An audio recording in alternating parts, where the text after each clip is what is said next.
Falar de saúde mental é falar de quê? Né? É um tema muito complexo. Declaro não haver conflitos de interesse na apresentação desta conferência, sendo que minha apresentação aqui é estritamente acadêmica, baseada em fatos e não em opiniões, não indico produtos nem insumos, não entro em controvérsias religiosas ou ideologias políticas. Nós vamos tratar de um assunto de alta complexidade, que faz-se necessário. Mato Grosso do Sul é o quarto estado do Brasil com alta taxa de suicídio por 100 mil habitantes no último boletim de mortalidade. Campo Grande está entre as 4 capitais do Brasil com alta taxa de suicídio ou tentativa de suicídio em crianças e adolescentes. Quando eu falo criança, eu estou falando da faixa etária de 5, 6, 7, 8 anos de idade. Os números são alarmantes. E esse debate nessa Casa de Leis nos traz um pensamento, né? No sentido que será produtiva esta conferência para pessoas que desejam se aprofundar mais neste drama humano. Como se dizia o saudoso Tancredo Neves, vamos debater ideias e não pessoas. O comportamento suicida tem frequentemente associado a doenças mentais. As doenças mentais, elas são de alto impacto. Quando se fala em doença mental, o que nós imaginamos? Um homem com um saco nas costas, todo sujo, gritando, vai Corinthians! A gente pensa que é assim, né? Ou então a gente acha que é aquilo. A doença mental é de uma forma subjetiva. O mais interessante é que quando você se depara com alguém que apresenta algum transtorno mental, o que você faz? Vocês querem ver uma pessoa que tem transtorno mental? Olha para trás. Olha para trás. Olha para trás. Olha para a sua direita. Olha para a sua esquerda. Olha para frente. Se deparou?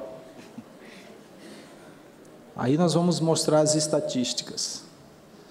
Como você acha que fica uma pessoa que está sofrendo um sofrimento psíquico e não consegue falar da sua dor, da sua angústia? Aqui, ó. Ela não tem como falar, por quê? Não tem aonde falar, por que falar, porque nós temos o estigma social ainda das pessoas verem alguém que está em sofrimento como um louco, alguém desprovido de todos os tipos de humanidade. E a consequência é essa, calado. Essa é a realidade hoje de pessoas que chegam no consultório. Crianças de 6, 7, 8 anos de idade com 2, 3 tentativas de suicídio, que os pais não perceberam a mudança de comportamento. A faixa etária que mais comete suicídio são idosos acima de 65 anos de idade. Mas o que chama atenção é a faixa etária dos 5 anos de idade aos 25 anos de idade, que é a tendência maior de suicídio. Estou falando de crianças de 5 anos de idade. Mas o repertório de suicídios está entre a casa dos 7 anos de idade aos 19 anos de idade. A segunda causa de morte no mundo entre jovens é o suicídio entre jovens de 14 a 20 anos de idade. É a segunda causa de morte no mundo, o suicídio. É horrível ser o seu pior inimigo. Como é que você vai tratar de alguém que está em pensamento de morte? E isso é muito comum a gente depararmos com isso. Nesses 34 anos que eu estou atuando nessa linha, a gente percebe o quanto isso não mudou. O suicídio sempre esteve presente na humanidade, todos os dias. Mas a pior coisa que tem é quando você é o seu pior inimigo, quando não tem controle sobre o impulso, sobre o sofrimento que você tem. Esse sofrimento conduz a quadro de desesperança, e aí entra uma grande preocupação. A desesperança é quando a pessoa não tem expectativa quanto ao seu futuro.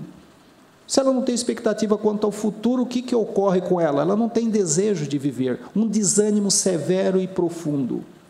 E aí nós temos o quê? As doenças mentais.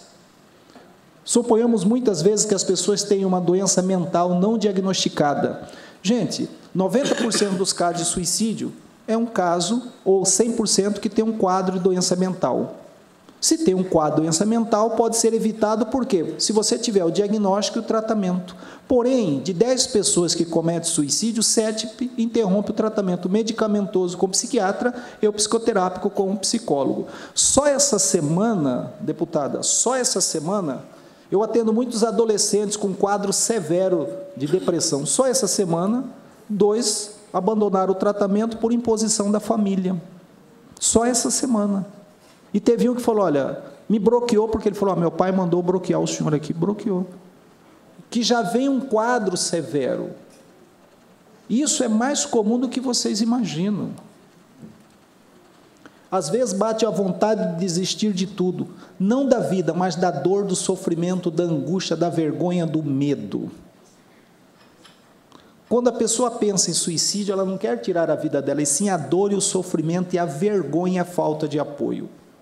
E o mais interessante, após algumas tentativas, o ato suicida é planejado de forma que as possibilidades de socorro sejam remotas. Por quê?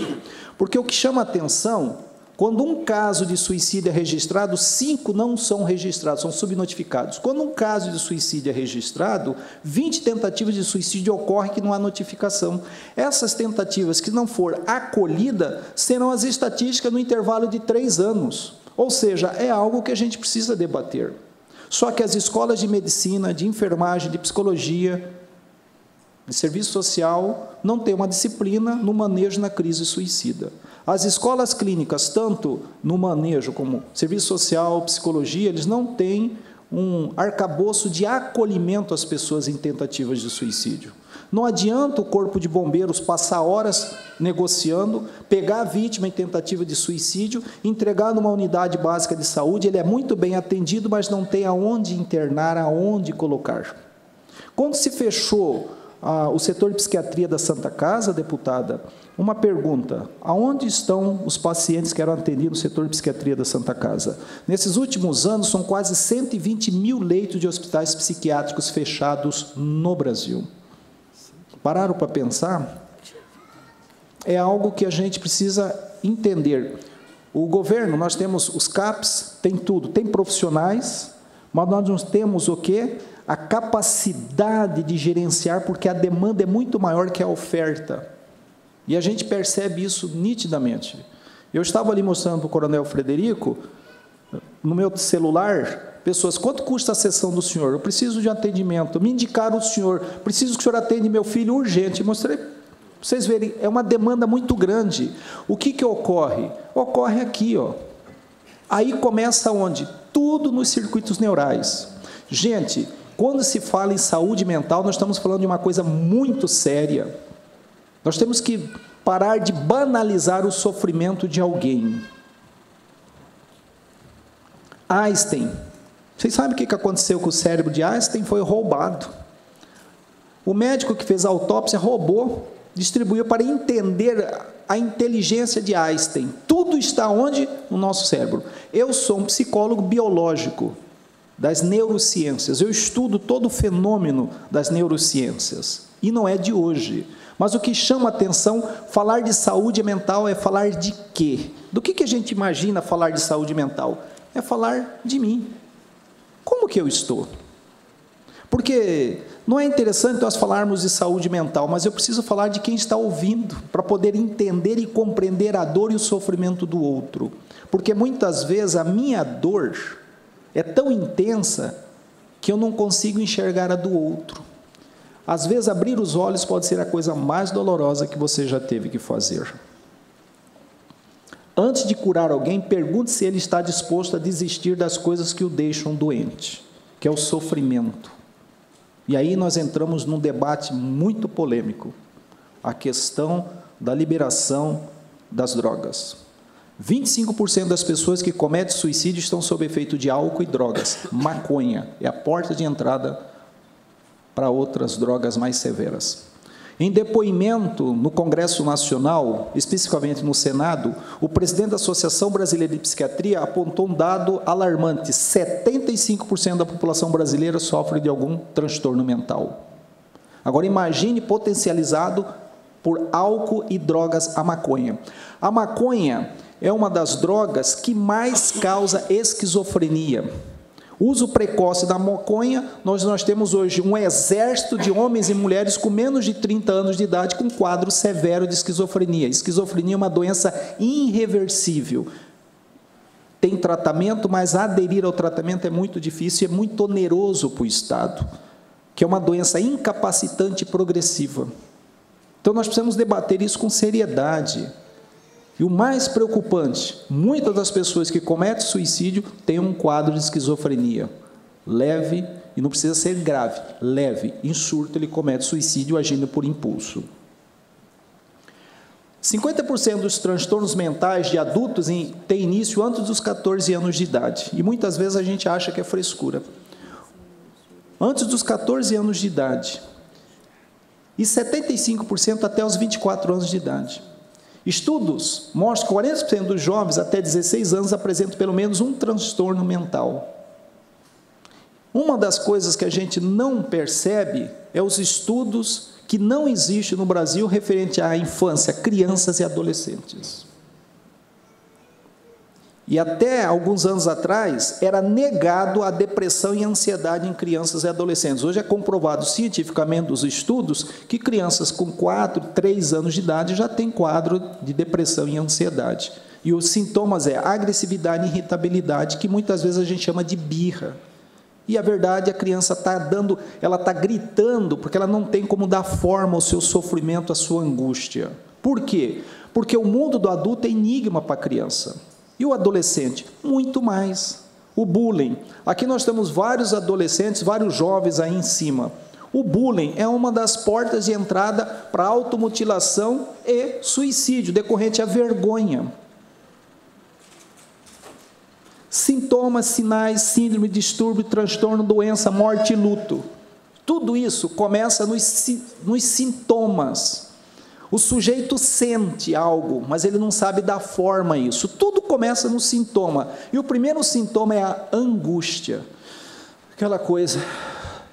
Aí vem o sono, distúrbio de sono. A alteração do sono é porta de entrada para os transtornos mentais. Como diz o professor José Carlos Rosa Pires, quando você perde um dia de sono, você nunca mais recupera isso. E o mais interessante são os estudos que aprontam. Um dia de sono diminui 7 dias na sua vida. Imagine os profissionais de saúde, né? A enfermeira Cida sabe muito melhor que isso, que trabalhou na Santa Casa por séculos. E os profissionais de segurança pública? Pasmem vocês, são as duas categorias que mais cometem suicídio, profissionais da segurança pública e profissionais da saúde. A cada 15 dias, um agente de segurança pública comete suicídio. E os profissionais da saúde? Nós não temos estatísticas. Mas é alarmante o número de acadêmicos de medicina que cometem suicídio. São muitos os casos, tanto da tentativa como do suicídio, porque a cobrança é muito grande. Vamos pular aqui, porque é todo um... Mas os transtornos afetam as relações interpessoais do indivíduo, causando como sofrimento, confusão de personalidade, sentimentos e incapacidade. Todo transtorno mental, ele causa e potencializa a incapacidade, desânimo,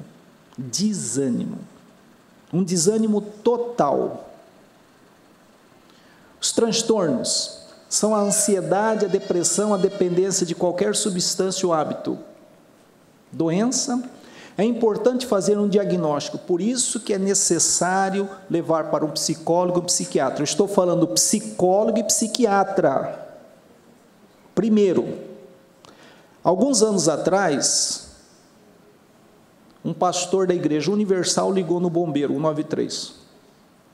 Ele ligou e dizia o seguinte: eu estou aqui numa igreja, determinado local. Sabe aqueles cultos de oração de 6 horas, de 5h30 da manhã? O pastor estava ali, orou, acabou a oração, uma pessoa chegou: pastor, eu vou me matar se eu sair daqui. O que eu faço? O pastor vem aqui, jogou a pessoa na sala, chamou 2 pessoas, tranca, não deixa sair, se sair vocês amarram. Ligou para onde? Para o bombeiro. Ele agiu correto? Corretíssimo, porque ele já tinha orado pela pessoa, orou, chama o bombeiro. Ele fez certo? Fez. Por quê? Porque o profissional, a intervenção é necessária de um profissional psicólogo e psiquiatra. E aí nós temos ajuda a determinar prognóstico, planos de tratamento, possíveis restauração. Aceitar o tratamento é fundamental.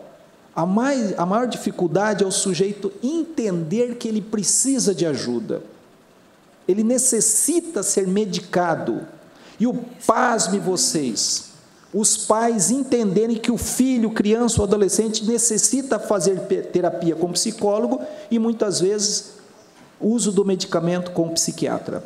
Psiquiatra, nós temos que parar com esse estigma de achar que médico psiquiatra só receita remédio, tarja preta. Não é. Ele vai fazer o diagnóstico, a anamnese, a entrevista clínica, aí ele vai verificar como vai entender e compreender o tratamento. E o medicamento faz-se necessário, por quê? Para você ajustar o quê? O humor do sujeito que está totalmente alterado. O medicamento vai estabilizar o humor para que você possa entender e compreender que necessita o tratamento. E aí entra o trabalho do psicólogo. O que o psicólogo vai fazer? Ele vai estruturar emocionalmente para você suportar a carga de sofrimento e angústia. Porque o medicamento vai diminuir e controlar o sintoma, o psicólogo, a causa, e a família é a base, família e amigos. E aí vem a importância de fazer um diagnóstico correto. Diagnóstico errado confunde transtorno bipolar com depressão. Isso é muito comum. Médicos alertam para o cuidado no diagnóstico das doenças psicológicas. Paciente descobre diagnóstico errado 16 anos depois, quando tratava de depressão, usando medicamento. Me foi encaminhada uma jovem de 31 anos para mim, fazendo anamnese, entrevista clínica, tudo, percebi que alguma coisa estava errada. Ela era tratada há anos, ela era tratada há 26 anos como esquizofrenia. Pedi para a família uma avaliação com o neuropsicólogo. O neuropsicólogo avaliou, depois de várias entrevistas, de vários esquemas, testes, chegou à conclusão que ela é autista e não esquizofrênica. Autista. E passou a vida inteira sendo tratado como o quê? Esquizofrenia. Perdeu toda uma vida praticamente, de diagnóstico errado, lá e outros. Por isso que o profissional tem que estar muito bem atualizado. Como recentemente, um garoto de 16 anos foi encaminhado para nós, em avaliação, ele não tinha o que indicava. Ligamos, encaminhamos um documento para o psiquiatra refez e falou, está correto, puxa, mudou o medicamento, mudou o tratamento, e hoje o menino vive tranquilamente. Até banho tem tomado, porque ele chegava ao ponto de ficar 10, 15 dias sem tomar banho, sem sair do quarto. Quando não conhece, quando o diagnóstico não é preciso, o resultado, 45% dos que morrem por suicídio foram atendidos por profissionais de atenção básica no mês anterior à sua morte. Destes, 19% consultaram com um profissional de saúde mental, mas já chega totalmente desestabilizado. No ano anterior ao suicídio, 77% das pessoas foram atendidas em serviço de atenção primária, enquanto 32% delas foram atendidas em serviço de saúde mental. Não aderem ao tratamento. A grande dificuldade é nós aderirmos a esse tratamento. O Brasil é campeão de começar e parar. Melhorou, para. E outro fator preocupante é a indução de pessoas sem nenhum conhecimento de causa, induzir a pessoa a parar de usar o medicamento. E isso é muito preocupante. Muito preocupante. Esses dois manuais é o que eu sigo. Lembra que eu disse que eu sou um psicólogo biológico? Então eu sigo esses aqui. Eles são referencial para que nós possamos ter um manejo clínico para melhor diagnóstico e indicativo de tratamento, porque cada caso é um caso. Imagine, nós tratamos uma criança, duas irmãs, uma de 14 e uma de 17 anos, moram na mesma casa, os mesmos pais, porém totalmente distinto uma da outra.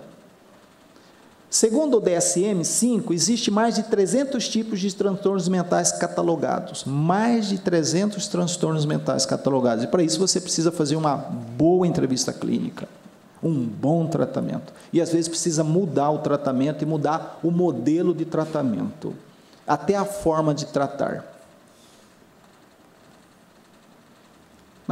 Como eu sou um psicólogo também, eu gosto e sou professor em psicopatologia, que é o ramo da ciência que trata da natureza das doenças mentais. A gente precisa entender todo o processo do que a gente chama de início.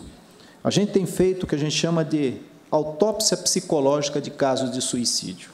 O fato em si, a gente vai fazer a retrospectiva. E é muito difícil, porque a família não permite a gente ter acesso às informações, dados particulares. Por isso que, às vezes, a autópsia psicológica no Estado, ele não anda bem.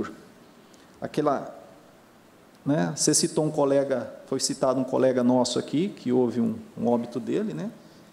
E nós fizemos a autópsia psicológica, autorizado pela família.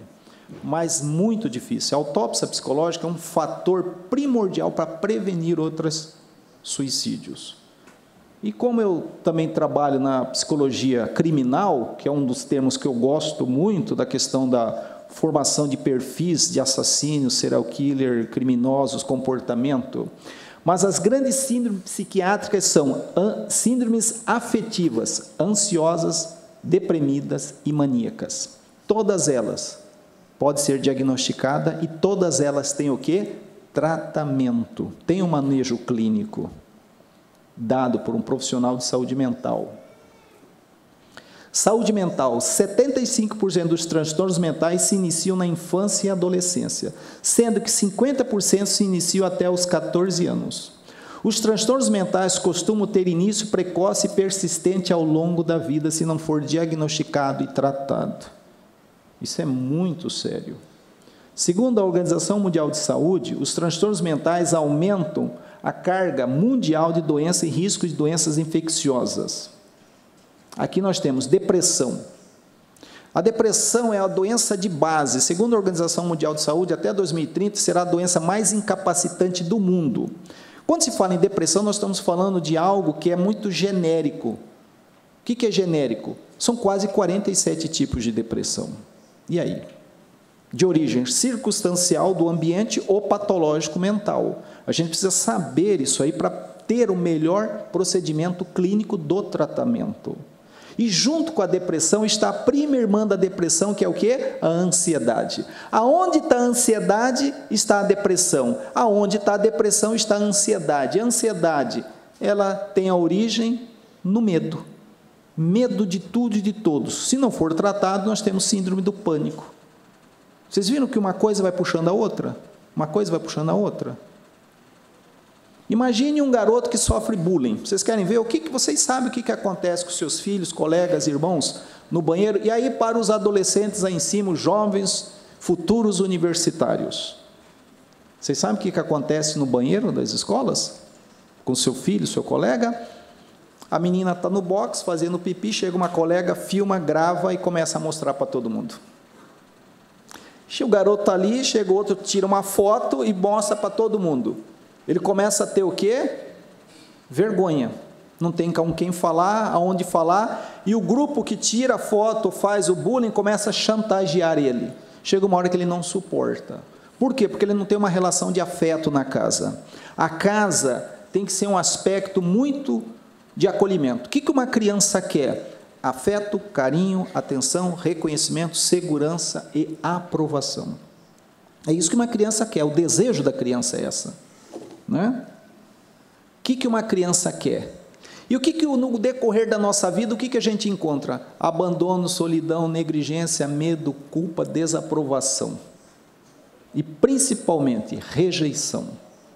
A gente encontra criança, como diz a professora Elaine Petengil, crianças pobres de amor, criança desnutrida de afeto e carinho.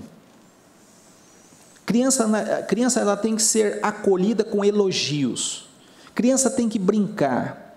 Criança tem que ser criança. Criança não pode ficar presa no dispositivo celular, principalmente os senhores aí em cima. Vocês perdem horas no dispositivo celular, onde nós temos hoje, vamos ter uma geração do isolamento social.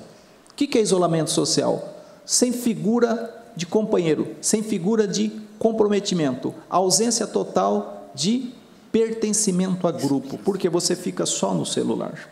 Por quê? Porque às vezes não tem relação de afeto e circulação da palavra dentro da casa, dentro da família, no acolhimento. Vamos pular. Saúde mental. O nosso sofrimento mental nunca é resultado de acontecimento ou fato isolado. Preste atenção. Não é. Ao contrário, é o resultado de múltiplos fatores que terá de forma complexa. E as pessoas vão no efeito acumulativo aquilo ali. Chega uma hora que espana. O que são emoções e sentimentos? Emoções causadas por um evento específico, breve duração. A emoção tem breve duração. Já os sentimentos, a causa não é específica, é um evento objetivo, que tem uma duração muito maior. Então, muitas vezes nós temos sentimentos de rejeição, sentimentos de culpa, fornecido pelos nossos pais, onde nós estamos em busca do desejo reprimido da infância. Certas atitudes de adulto representam a criança gritando, onde ele quer o quê? Aprovação. Aprovação. O que uma criança quer? Ela quer ser aprovada, ela quer ser elogiada. E o que ela encontra? Rejeição, abandono. Família, fator de proteção, família, fator de risco. Por isso que a família é primordialmente essencial ao acolhimento. Só para vocês terem uma ideia, 85% das pessoas que cometem suicídio, elas cometem suicídio dentro da casa. E pasme, por enforcamento. O enforcamento é a causa que as pessoas mais cometem suicídio no mundo. No Brasil, ela tinha uma particularidade que as mulheres não cometiam suicídio por enforcamento. Hoje é comum. Pasmem vocês que mulheres grávidas não cometiam suicídio ou tentativa de suicídio. Hoje é muito comum mulheres gestantes cometerem suicídio ou tentar suicídio. Pasmem vocês, nós não tínhamos tanto registro de mulheres que dopavam, matavam os filhos, depois cometiam suicídio. Hoje é algo corriqueiro. O que está acontecendo? Isso, muitas vezes, dentro do lar, dentro da casa. Que comunicação as pessoas querem falar? Quando nós analisamos cartas e bilhetes suicidas, nós encontramos algumas coisas muito interessantes. De 10 pessoas que cometem suicídio, deixam cartas e bilhetes, 8 poderia ser evitado, se pedisse ajuda. Por quê? 8. Sabe por quê? Eu preciso morrer para ser ouvido. Eu preciso morrer para ser ouvido. Tem pessoas que querem falar bem de você, tem pessoas que querem dizer lindas palavras para você, só esperando você morrer. Porque em vida nós não conseguimos elogiar, em vida nós não conseguimos abraçar, nós criticamos, condenamos e julgamos aqueles que pensam diferente da gente. Hoje nós estamos numa sociedade do julgamento social. A dificuldade é que você não sabe a dor que estou sentindo. Isso é real. E como é real? Em alguns casos de tentativa de suicídio que eu trabalhei na negociação, a gente via isso aí nitidamente. E uma das frases primordial é: eu me importo com você. Imagine, acadêmico de medicina, 4º ano de medicina, boas notas, garoto bonito, carro, um apartamento, e ele está assim. O que está acontecendo com ele? Tem de tudo. Sim, ele tem de tudo. Tem uma família que apoia, tem um curso que ele sempre quis, um garoto bonito, mas o que ele não tem é paz interior. Porque ele parou o tratamento com psiquiatra e abandonou o tratamento com psicólogo. Chega ao ponto, numa sexta-feira à noite, ele nos ligar e falar: olha, e aí, o que eu faço? Imagine, o que eu faço? 11 da noite, o que eu faço? Você está onde? Estou aqui, aonde? Não sei, eu estou aqui, aonde? Não, eu estou aqui parado, aonde? Estou aqui, para aí, tem um troço vermelho aqui na frente, não sei, eu andei. Parque das Nações Unidas, parece, aguarde aí. Vai ligando, conversando, chegamos lá, está ele parado. Pô, o senhor veio, hein? Cara, se o senhor não viesse, ele assim, ó, se o senhor não viesse, hein? Puta que, olha, se o senhor não viesse, o senhor veio, putz, o senhor veio, me dá um abraço. Quase estourou minha goela, meu pescoço. E a gente conduz ele para o hospital próximo dali, que ele tem plano de saúde, e aciona a família, vai. É uma dor. Qual a dor dele? Às vezes é a minha dor, só que a dele é mais intensa que a minha. Ou a minha é mais intensa que a dele, mas eu estou me controlando aqui. Como aconteceu alguns anos atrás, quando eu estava na ativa, pessoal me liga, da PM, situação, um policial que entrou de serviço, policial militar, foi para o alojamento, se armou até os dentes e agora vai. Agora vai para onde? Chama, a gente vai lá, conversa com ele. O senhor pode entrar. Eu falei, senhor, se eu morrer... Ai, meu Deus, lá vai eu. Vou conversando, tira a arma, tira um fuzil, tira uma pistola, tira outro. Ligamos para o doutor Gilberto Nunes, psiquiatra, que era psiquiatra dele, e vamos. Sabe por quê que ele chegou a esse ponto, gente? Levamos ele, o doutor atendeu, levamos no hospital Nosso Lar, ele ficou internado. Sabe por quê que ele surtou? Simplesmente porque parou de tomar o medicamento, parou de ir no psicólogo, porque achou que já estava bem, porque ele precisava estar bem. Isso é mais comum do que vocês imaginam. Quantos gritos cabem no silêncio? Recentemente, uma professora saiu da sala de aula, entrou na sala dos professores. Esse aqui é seu, esse aqui é seu. Você sempre que achou do meu notebook, toma. O que foi? Vou embora. Para onde? Vou embora. Vou embora para onde? Vou embora. Segura, pega, chama a gente, vai lá. Normal. Aparentava estar normal. Quantos gritos cabem no silêncio? Quantos gritos cabem no silêncio? Qual é a sua dor hoje? Qual é a sua angústia? Qual é o seu medo? Nós não precisamos ter medo, nós precisamos falar. Nós precisamos ter uma rede de colaboradores de ouvir a dor do outro e acolher o outro. O nosso sofrimento mental nunca é resultado de um acontecimento ou fato isolado. Ao contrário, é resultado de múltiplos fatores que interagem de forma o quê? Complexa. E quais são essas complexidades? Saúde mental, a forma como ela reage às exigências da vida. Como eu vou reagir às exigências da vida se eu não sei lidar com a frustração? Eu vivo no mundo das expectativas.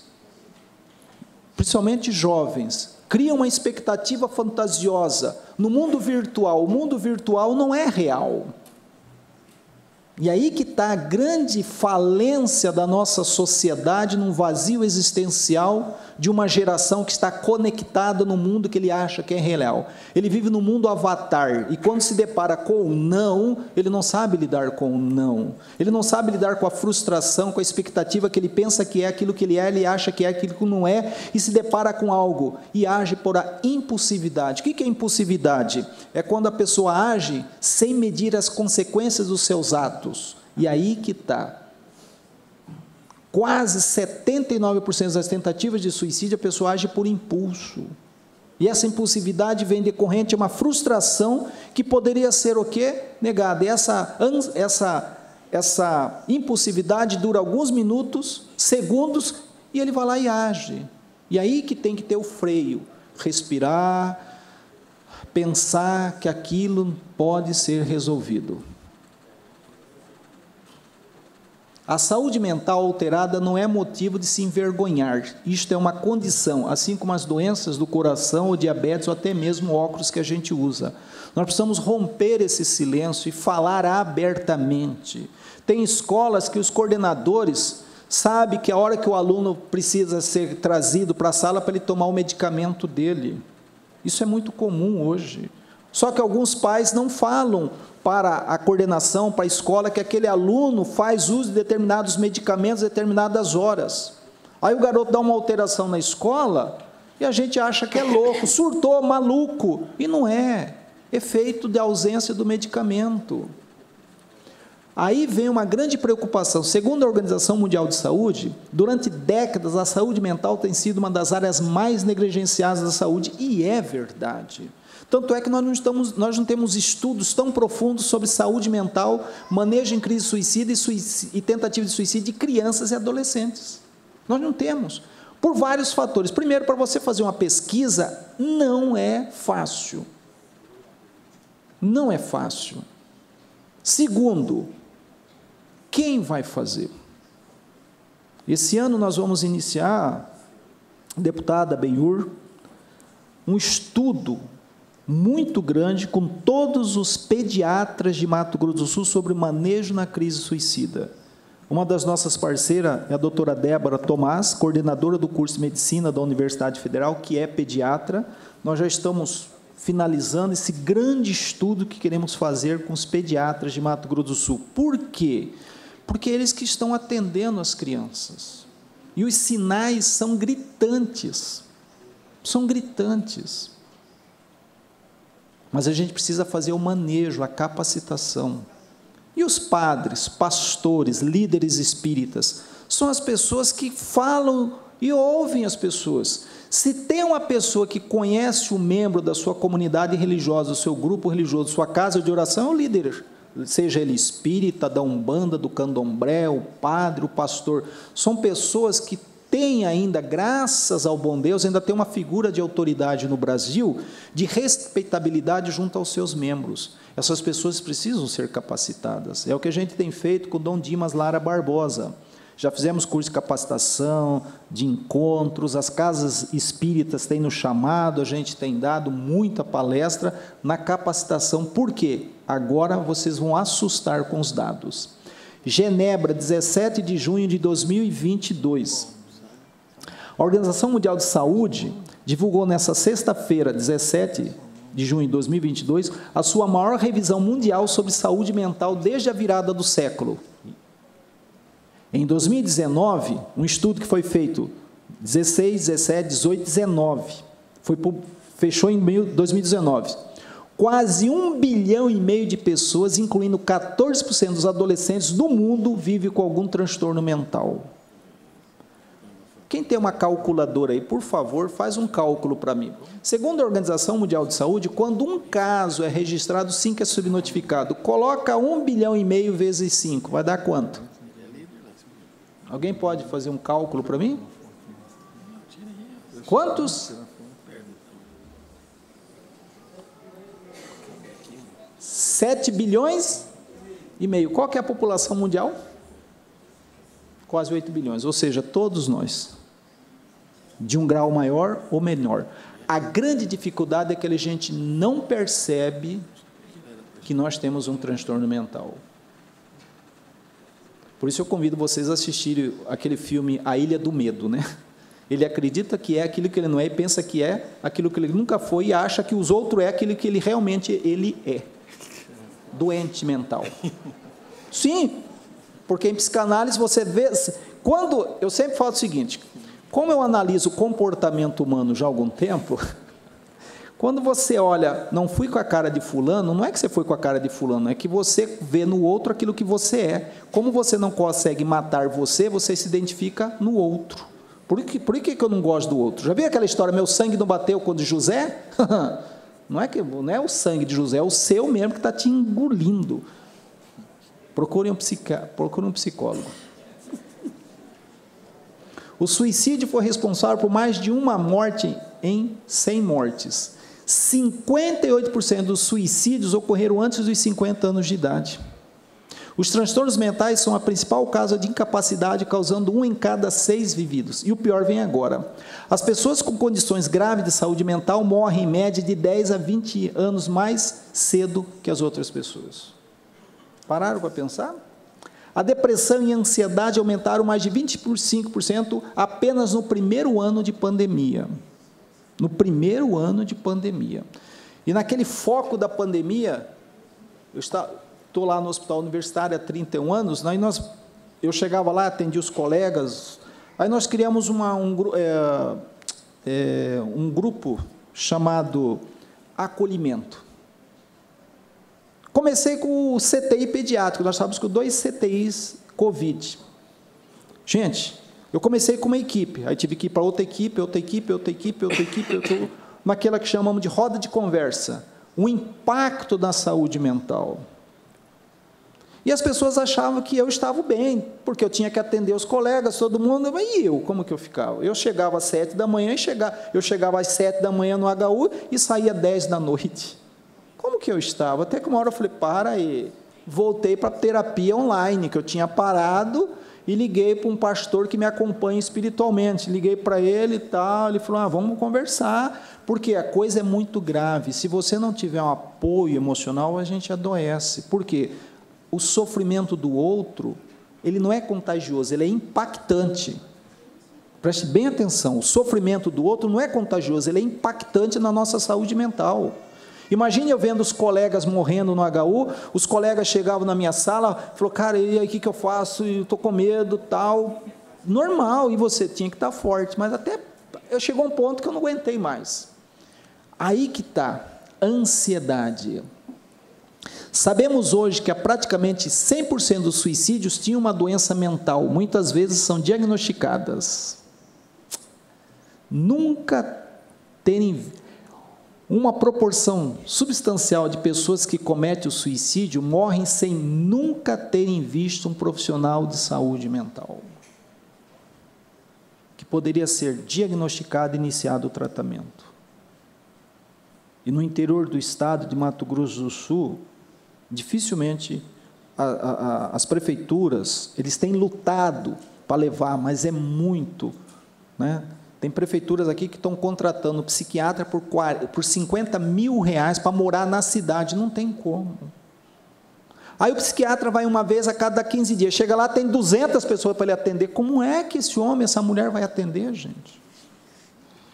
Eu estou falando de Mato Grosso do Sul, que somos poucos municípios, agora pega a dimensão nacional.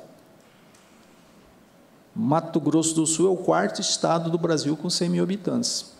A cada dia, de 40 a 50 pessoas cometem suicídio no Brasil. Quando um caso é registrado, 5 é subnotificado. Pararam para vocês verem a dimensão do que é? Cerca de 1,5 milhão de pessoas morrem por suicídio todos os anos. Quando um caso é registrado, 5 é subnotificado. Isso dá o quê? Quase o quê? 7 milhões de pessoas. Quando uma pessoa comete suicídio, impacta de 6 a 12 pessoas através do luto. O impacto é muito grande do luto, que a gente chama de pós-venção e sobrevivente aos suicídios.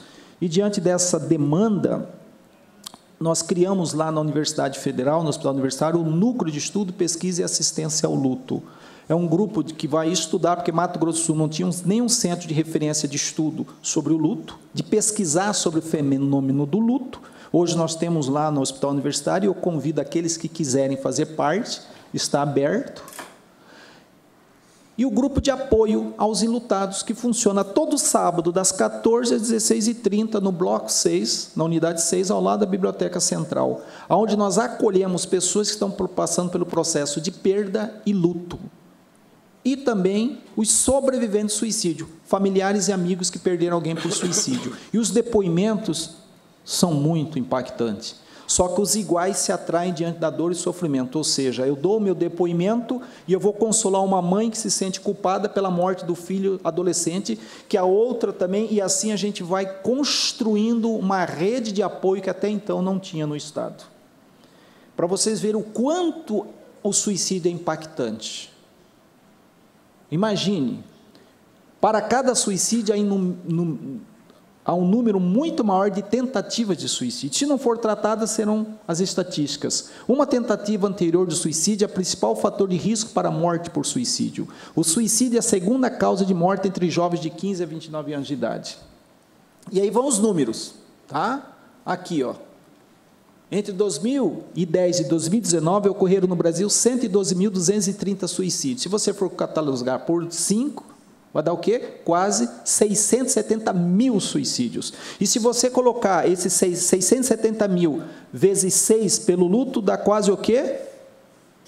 Quantos milhões de pessoas enlutadas no Brasil? Aqui em Mato Grosso do Sul, nós temos hoje, em Campo Grande, e nos outros municípios. Tá? E aí vem algo muito impactante. Suicídio de crianças e adolescentes. Crianças com menos de 14 anos, houve um aumento de 135% no Brasil nesses últimos 10 anos. Como fica a família? O suicídio nunca é o resultado de um acontecimento ou fato isolado, ao contrário, é o resultado de muitos fatores que interagem de forma complexa. O sintoma aparece no lugar no que não pode ser falado, tá? E para isso, nós precisamos entender que 90% dos casos de suicídio pode ser evitado. Por quê? Diagnóstico preciso, atento. Só para nós termos uma ideia, o município de Campo Grande, naquela onda do Baleia Azul, e um suicídio que teve no município de Anhanduí, nós fomos lá, fizemos uma intervenção, e, na época, foi proposto, e nós propusemos para a Secretaria de Educação de Campo Grande a criação de um grupo de apoio, e foi criado aquele projeto Valorização da Vida, que foi a primeira capital, foi a primeira Secretaria de Educação de uma capital brasileira a criar um programa de valorização da vida e prevenção ao suicídio, que funciona aqui em Campo Grande, na Secretaria Municipal de Educação, que a coordenadora é a professora Leslie, tem feito um excelente trabalho e evitado muitos suicídios de crianças e adolescentes na rede municipal de educação, que os números são assustadores, mas eles estão fazendo algo, ou seja, tem um local para ser acolhido. Prevenção do suicídio é possível? O conceito de estigma.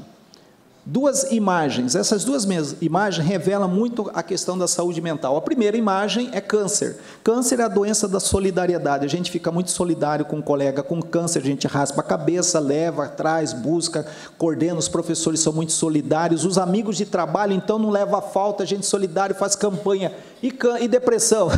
Frescura, não quer trabalhar. Um policial militar severamente depressivo, começamos a atender e a gente encaminha ele para atividade física, academia, não tem ânimo, atestado médico, ele vai lá na academia, está lá na academia, passa alguém e fala, vagabundo, hein? Malandro, sabe a história dele? Não, mas julgar é fácil. Pararam já para isso? Porque hoje o educador físico, ele é visto como um profissional da saúde. Por quê? Porque ele vai dar condições para a pessoa ter o ânimo. E aí vem as motivações, vem a serotonina, a dopamina, a energia. A atividade física é essencial hoje para quem está em depressão severa ou ansiedade. E a gente tem feito encaminhamento. O mais interessante é que um dos professores que a gente fez o encaminhamento, de uma jovem com menos de 20 anos de idade, acompanhada pela mãe que ia com ela, o professor pegou ali e falou, tá, ele entrou em contato comigo. Ele falou, não sabia disso. Mandei uns artigos, umas coisas. Gente, hoje ele é fantástico, ele já quer fazer psicologia ano que vem, para vocês verem o quanto isso é impactante. Mas vamos lá. Vocês já viram essa palavra aqui? Todo mundo fica triste de vez em quando está com câncer. Relaxa que isso vai passar. Você já ouviu alguém falar isso? Mas a gente fala com quem tem depressão. Pare de agir como louco, só porque você está com câncer na garganta, bobeira, isso vai passar. Já ouviram alguém falar isso? Mas a gente fala com quem está com depressão. Não entendo que você está agindo desta forma, só porque foi diagnosticado câncer de mama. Frescura, isso passa. É falta de ir na igreja. Já ouviram falar isso? Já viram alguém falar isso? Mas a gente fala com quem tem depressão. Você sofre demais só porque foi diagnosticado com câncer. Bobeira. Já viram falar isso? Mas a gente fala com quem tem depressão. Você tem tudo, não sei por que vive tão triste só porque foi diagnosticado com câncer no cérebro. Que isso? Faz uma cirurgia e arranca.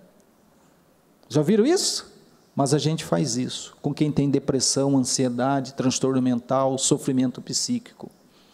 O estigma isola o indivíduo com suas dores e sofrimento, porque ele não tem com quem falar, onde falar, por que falar. Porque se ele falar, ele é discriminado. Imagine um pastor dizer que está com depressão. Aleluia, irmão, glória a Deus. Já viram? Mas um homem de fé está com depressão. Imagine um líder espírita. Imagine um padre. Sofre sozinho. Sofre sozinho, não tem com quem falar, onde falar, por que falar, porque a gente espera muito deles. Imagine um policial militar armado até os dentes. Os colegas policiais devem saber melhor que eu. Imagine um bombeiro, Imagine um cirurgião cardíaco, aquele que vai operar, rasgar, você pegar o seu coração, lavar e colocar de volta. Depressão, ansiedade. Ele vai falar para alguém? Não. Imagine um psiquiatra. O que aconteceu, o que eu vou falar é público, aluno nosso da universidade, veio de Cidrolândia depois de atender lá, parou o carro na estrada, num BMW que ele tinha comprado, não fazia 15 dias, pegou uma pistola e... Psiquiatra. E psicólogo. Recentemente, uma colega se matou. Todas essas pessoas são humanas. Todas essas pessoas são humanas. Ninguém é uma máquina. Nós temos limites.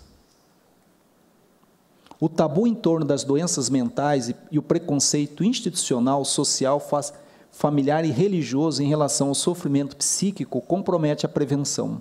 Além do estigma do adoecimento mental, o sujeito doente tem medo de ser discriminado pelos próprios colegas de trabalho, familiares, o que dificulta a busca por orientação profissional e apoio adequado. Ele não tem com quem falar. Pararam para pensar o quanto a gente precisa falar sobre isso? Por quê? Uma dor não compartilhada dói mais. Uma pergunta necessária: o suicídio pode ser evitado? Sim, existe. Primeiro passo, ter pessoas capacitadas no manejo. Aí precisamos capacitar. Deputado Reinaldo, prazer ver o senhor aqui, fico feliz, né? Sempre presente nas audiências, focando a saúde mental. Obrigado pela presença.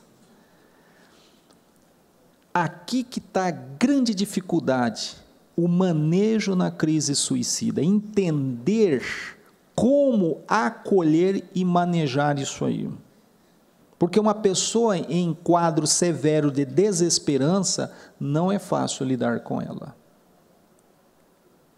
Ao lidar com o suicídio, o profissional necessita aprender a tolerar a falta de perspectiva de futuro do paciente. Um dos aspectos mais desafiantes no acolhimento e tratamento é a paciência, que às vezes... Segundo passo, criar espaço para o respeito da dor e do sofrimento do outro. Respeitar a dor do outro.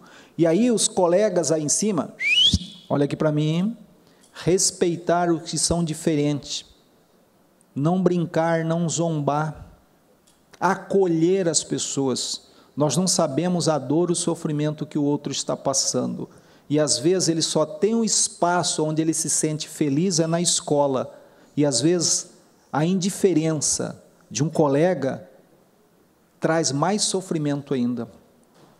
A gente precisa respeitar os outros que são diferentes da gente, cor, modo de agir, aspecto físico, respeitar os outros, até mesmo aquele que tira nota baixa, a gente zomba, brinca, quem tira nota baixa não é porque quer tirar nota baixa, é porque às vezes a gente não sabe qual é a vida que ele tem na casa dele, que muitas vezes é diferente da sua. Todo mundo é capaz de suportar uma dor, menos quem a sente. Eu me importo com você. Nós estamos aqui porque nós nos importamos. Essa casa de lei, né, a qual a deputada Mara Casei, proponente a esta audiência, e não é a primeira audiência que ela faz, e nem o senhor, né, deputado? Não é a primeira audiência. Eu já estive em vários lugares. Eu estava numa cidade no interior, Iguatemi, né, deputada? Nós estávamos numa cidade em Iguatemi com alta taxa de suicídio, nós fomos fazer um trabalho lá, e me chega a deputada lá.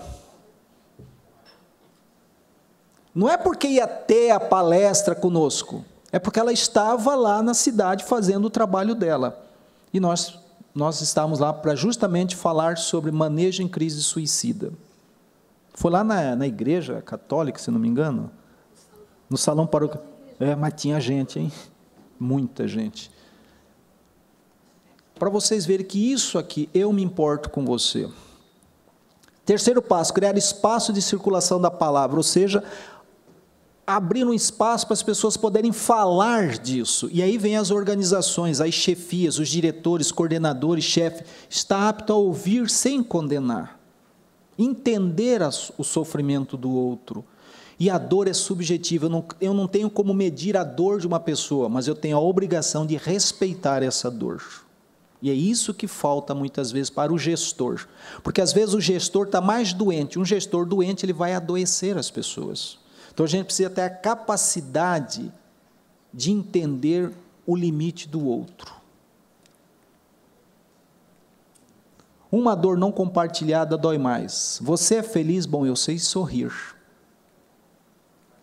Carta. Às vezes eu acho que sou incômodo na vida das pessoas. São cartas que... Esse é um dos temas mais recorrentes em cartas e bilhetes suicidas. E hoje, nos aplicativos. Hoje, nos smartphones da vida. Às vezes eu acho que sou incômodo na vida das pessoas. Você não é incômodo na vida das pessoas. Vocês aí em cima, você não é incômodo na vida das pessoas. Muito pelo contrário. Vocês são pessoas importantes para aqueles que amam vocês. Ninguém se importa, nós se importamos. Tanto é que nós estamos hoje aqui, no dia 4 de setembro, Assembleia Legislativa, trazendo essa informativa, porque se importa. E cada um de vocês aqui tem que se importar com você. Fim da vida, sem o ver, andar, caminhar, ou seja, seguir em frente. Era uma vez. A maioria das cartas e bilhetes suicidas, a pessoa escreve a carta, o seu depoimento, e coloca um ponto final com muita força. A gente até convida você a escrever a sua carta. Coloca o ponto, mas jamais um ponto final em si, ponto e uma vírgula, e continua a sua história, buscando ajuda com psicólogo, psiquiatra, buscando o pertencimento a um grupo religioso, porque a religiosidade é o fator de pertencimento ao sujeito em sofrimento. Jamais um ponto final, e sim um ponto e vírgula, e continue a sua história. Toda crise possui 3 elementos, uma solução, um prazo de validade e a sua validade. Como as doenças mentais afetam, nós vamos mudar. Como posso ajudar? O que as pessoas que estão em sofrimento querem? Alguém para ouvi-las, alguém para confiar, alguém que se importe com elas. Isso é basilar na família. Aspecto primordial, fator protetivo, família. Família. Ouvir, entender, compreender, mas é inadmissível você chega numa unidade de saúde com um garoto de 13 anos de idade que tentou suicídio, a gente está chegando juntamente com a polícia militar, em seguida chega o pai fala, porra, de novo, mas que frescura, caramba, eu tenho mais o que fazer, porra. Desculpe, mas foi isso que eu ouvi de um pai. Aí o sargento da PM, né, passamos lá 2 horas tentando tirar o guri, o sargento da PM já convidou o senhor para conversar lá fora, porque o guri estava sendo medicado dentro do pronto-socorro. Olha lá, ó. Alguém para ouvir, gente. A pessoa só quer que alguém ouve ele, mas não ouvir com julgamento. O que as pessoas estão sofrendo querem? Alguém para ouvir, alguém para confiar, alguém que se importe com elas. O que falta é importar, significa pertencer. O que as pessoas estão sofrendo querem? Sentir-se. O que as pessoas estão sofrendo não querem? Sentir-se sozinha, ser ignorada a sua dor, ser interrompida e ser julgada. O julgamento é a pior coisa que tem. Nós nunca podemos medir a dor e o sofrimento do outro, mas eu tenho a obrigação de respeitar essa dor. Nunca julgue alguém em sofrimento. Você não conhece a história dele. Você não conhece a história dele. O que as pessoas estão sofrendo querem? Serem o quê? Respeitadas. Um fator acolhimento. Acolher, gente, acolher a pessoa, perguntar o nome. É simples. Acolhimento é o que falta. O que as pessoas estão sofrendo querem? Ter esperança. Qual o aspecto mais importante da esperança? Conduz as pessoas a ter confiança em relação ao seu futuro. Mostre que entende o sofrimento dela, utilizando, você não está sozinho, estou aqui por você, eu entendo, você está passando por uma situação difícil, não tenha medo, nós passaremos por isso junto. Duas frases que eu sempre utilizo quando eu encerro a minha entrevista clínica com uma pessoa que está buscando ajuda no consultório. Primeira coisa, eu me importo com você, por isso que eu te dei atenção. Segunda, nós passaremos por isso juntos. Você pode contar comigo. É difícil? Não. Mas muitas vezes a criança, o adolescente, o colega, o amigo, não encontra isso no ambiente de trabalho ou no ambiente familiar. E muitas vezes também na comunidade religiosa. Então a gente precisa mudar, buscar ajuda, aderir ao tratamento, ter consciência que uma dor não compartilhada dói mais. Nosso muito obrigado. Eu tentei trazer o maior número de informações, mas o acolhimento é a primeira porta de entrada para iniciar um excelente tratamento. E ter o limite de que eu, como profissional, com anos de experiência, tem alguns casos que eu passo para alguns colegas. Eu, como anos de experiência, tem alguns casos que eu passo para alguns colegas. Eu, com anos de experiência, às vezes eu ligo para um psiquiatra e falo, estou com uma situação aqui, e aí? Aí ele diz, sei não, vamos conversar, vamos pensar junto. Porque nós não temos resposta para tudo, mas nós podemos ter o acolhimento para todos. Deputada, nosso muito obrigado pelo convite, em nome da nossa superintendente do Hospital Universitário, professora Andréia Lindenberg, nós trazemos aquilo que eu disse, o fraternal abraço. Nós trabalhamos com estudo, pesquisa, para bem nutrir de informações acadêmicas e científicas a sociedade de Mato Grosso do Sul.